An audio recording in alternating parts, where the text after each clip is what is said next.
Mario, if you're watching this, then yeah, it's crazy to think that my son is now 4 years old. We basically just celebrated his birthday. He was born actually just a couple hours past Thanksgiving. So this year his birthday fell a day before Thanksgiving. So we celebrated both Thanksgiving and his birthday in the same day. So we had, you know, a lot of family that came out. We had Thanksgiving at our house. My brother-in-law decided to deep fry some turkeys. One of them came out pretty darn crispy. The other one came out pretty nice. But overall, they came out pretty good. They tasted good. And then he also got on a kick the next day and deep fried some tilapia. So I didn't eat the tilapia. It looked not too appetizing to me, even though we all know that tilapia thins the skin. Um, that's actually a joke. But, anyways, it was just good to celebrate my son's birthday, be around a lot of family. Um, spend time with my wife and kids, and taking them to see Santa Claus, and just overall just spending a lot of quality time over the Thanksgiving holiday. There was about a 4-day stretch there from Thanksgiving through Sunday where I did nothing bodybuilding related. I needed to get some time away from the sport, after spending, 3 decades now, going into my fourth decade in the sport. I find that at times, things can get really overwhelming. The training, the dieting, and I'm not saying I got away from the sport as in, I was pigging out and really letting myself go, but just kind of distancing myself a bit from the scene. And especially with nowadays with the social media, I mean, it could become overwhelming. So I took 4 days where I just kind of got away from everything and really focused all my attention in my family, and it was a really a nice break that I needed. So that's kind of mentally, I was getting a little bit burned out up until that point, but kind of recharged since then. So I've been feeling pretty good, and again, just the simple things in life, just spending quality time with my family really makes me super happy. So basically, as far as the bodybuilding world goes, the biggest change that I've probably made for the month of December, really, like the last week of heading into Thanksgiving and now into December, is that I kind of put a halt to the contest prep as far as really pushing for fat loss.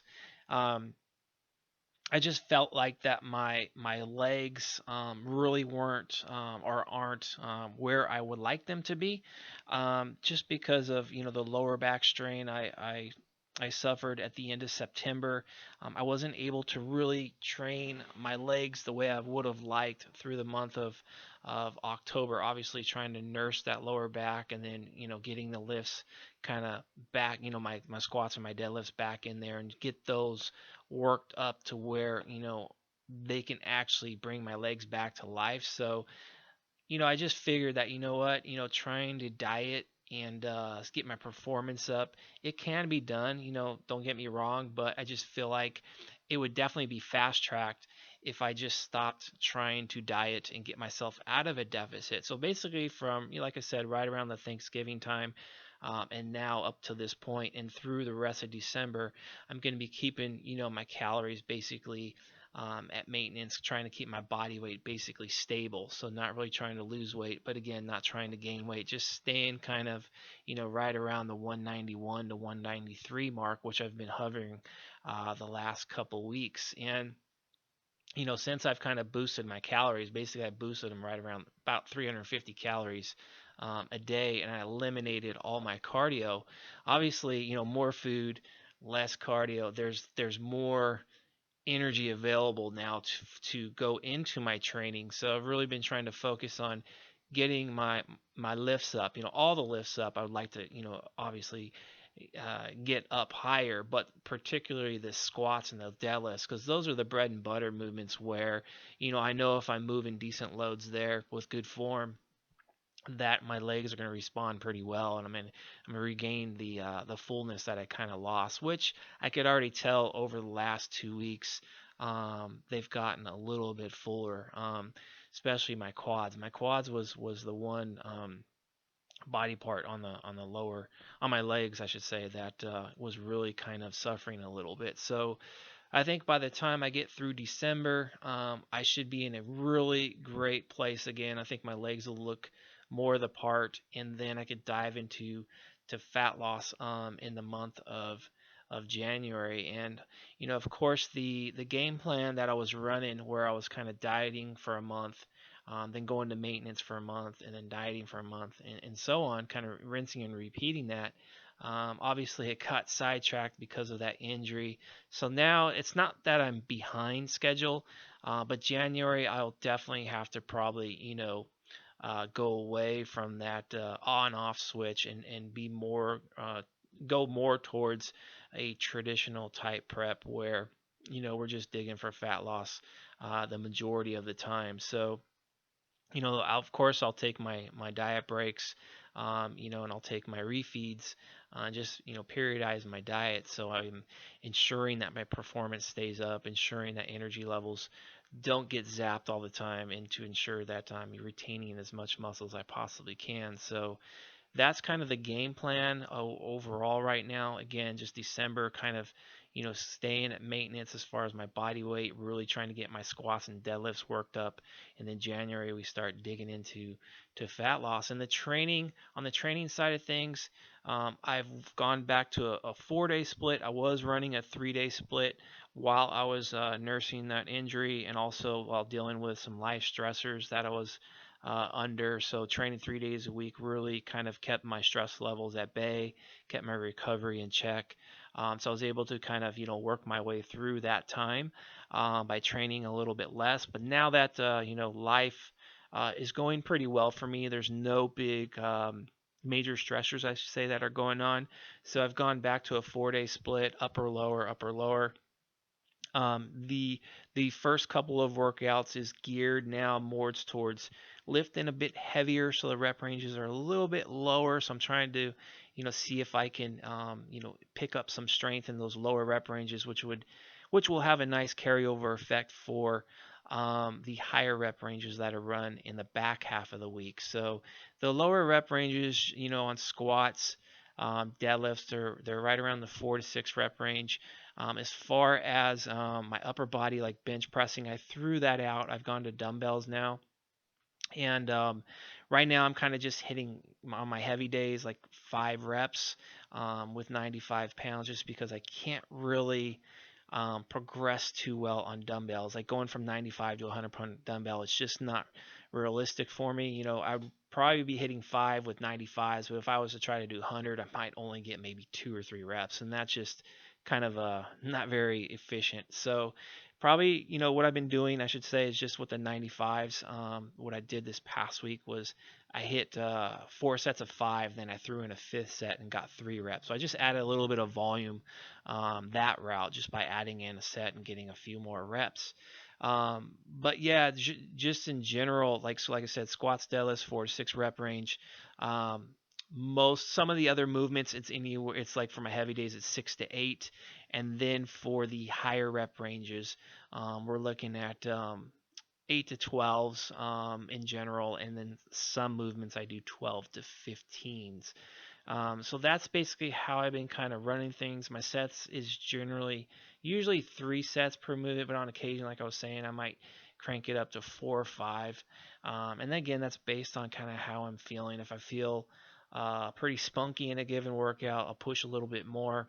Or if I feel like maybe I'm not recovered that well, or maybe a little bit of aches and pains, then I'll keep things in check and keep it at like 3 sets. So it's basically how I've been kind of running my training, and my lifts have definitely have moved up, especially in my squats, where I've been able to get myself back to 335 for about 4 sets of 6 on squats, or 4 sets of 5 rather, and that I'm really pleased with. It's not numbers that are like huge by any stretch of the imagination. They're definitely far from my best. My best is like, I was hitting at one point, I think a year and a half or so ago. I was like at 4 plates on a regular basis. So this is far from that, but considering, prior to the injury, it's about right where I was at. So that's definitely encouraging, and I think like again by the end of the year, if I can get closer to the 350ish mark, then it'll be in a much better position again for digging for that fat loss. So yeah, training overall is going exceptionally well. Um, and yeah, everything else I should say, the bodybuilding side of things, again, I know someone requested a physique update. So I'm going to show you guys some pictures. And, obviously I'm still looking more like an off-season bodybuilder. But, today I woke up with some aches and pains. I woke up with my right lower back hurting, my right glute hurting, my left hip bothering me, my right shoulder bothering me. So just kind of feeling the aches and pains. And what's kind of weird is that I woke up with these pains on my right glute and my right lower back. I think I just slept on it wrong.